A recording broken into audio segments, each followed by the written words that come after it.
vous me connaissez, je suis historienne, spécialisée dans l'histoire maritime, et je suis aussi généalogiste amateur. L'acte de décès qui nous a tous conduits ici, c'est celui de M. Ramassamy. Et cet acte est remarquable à plusieurs titres. La déclaration de décès devait être faite devant l'officier d'état civil par 2 témoins masculins de plus de 21 ans. Dans notre cas, ce sont Hippolyte Aucher de Beaupré et Clément Pelletan, tous deux habitants propriétaires. Ils résidaient tous, quartier de la Ravine, habitation Plaisance, tout comme Ramassamy. Les déclarants sont simplement notés comme étant voisins du défunt. Depuis 1823, l'acte de décès devait obligatoirement comporter les noms et prénoms du défunt, son âge, sa profession, son domicile, ainsi que les prénoms, nom, âge, profession et domicile des parents du mort. Pour M. Ramassamy, l'acte comporte le nom du père du défunt, Narayan Nsame, bien sûr sa mère, mais précise l'âge du défunt, 23 ans, l'emploi qu'il occupait dans la colonie, cultivateur. Pour ceux et celles qui ont déjà fait la généalogie de leur famille, vous avez pu découvrir la mention simplement « né à l'Inde », qui est présente dans de nombreux actes d'état civil. Pour M. Ramassamy, à la place du lieu de naissance, l'acte porte le nom du port d'embarquement, Pondichéry. D'où viennent ces informations? Probablement que l'un, voire les 2 déclarants, travaillaient sur la même habitation.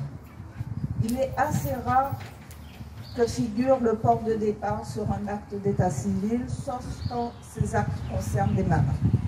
Comme je l'ai indiqué dans mon livret, Conditions de voyage des immigrants indiens en Guadeloupe au XIXe siècle, concernant le voyage de 2 autres bateaux, l'Alix 1856 et le Sugère, Pondichéry disposait d'un dépôt de migrants où les candidats au travail de Guadeloupe étaient rassemblés avant d'être embarqués sur des chelins, bateau à fond para indien, pour rejoindre en haute mer le navire qui fera le voyage vers la Guadeloupe.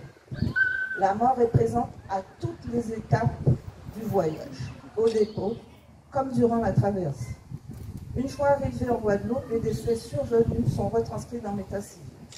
Combien de morts cela représente-t-il? Pour nous éclairer, j'ai fait appel au débat tenu à la Chambre des députés et publié par l'imprimerie du journal officiel qui fait le point sur l'immigration en Guadeloupe et dans d'autres colonies françaises en janvier 1885.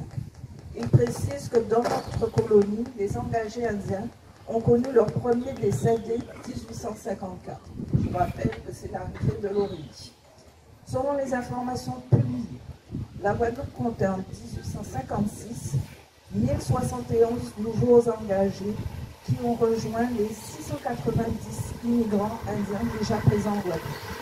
Ce nombre incluait les 2 premières naissances enregistrées en 1856. Au 31 décembre 1856, la Guadeloupe avait pu naître 8 nouveaux enfants engagés et avait dû inhumer 109 immigrés indiens, dont Ramassamy. Lorsqu'en janvier 1885, la Chambre des députés examine la situation de l'immigration en Guadeloupe, elle précise qu'entre 1854 et 1883, 39 805 immigrants indiens ont été introduits dans la colonie. 2146 ont été rapatriés. 450 se sont évadés. Vous noterez l'analogie avec le système carcéral. Et cette analogie figure telle qu'elle dans le journal officiel. La même source indique que 19 766 immigrants indiens sont morts, quasiment la moitié.